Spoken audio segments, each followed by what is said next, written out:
آج میں آپ کو نبی صلی اللہ علیہ وسلم کی ایک نصیحت سناؤں گی جو انہوں نے حضرت ابو ذر رضی اللہ تعالیٰ عنہ کو کی. اس میں ہمارے سیکھنے کی بہت سی باتیں ہیں. مشکات میں ایک حدیث ہے.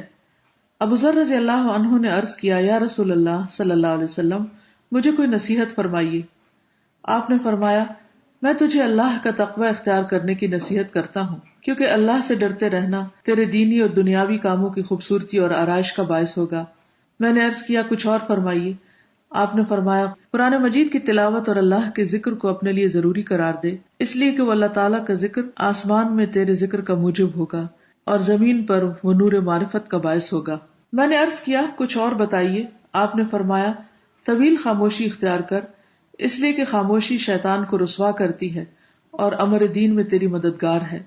میں نے عرض کیا، کچھ اور فرمائیے. آپ نے فرمایا، اپنے آپ کو زیادہ ہنسنے سے بچا، اس لیے کہ زیادہ ہنسنا دل کو مردہ کر دیتا ہے اور چہرے کی شگفتگی کو زائل کر دیتا ہے. میں نے عرض کیا، کچھ اور فرمائیے.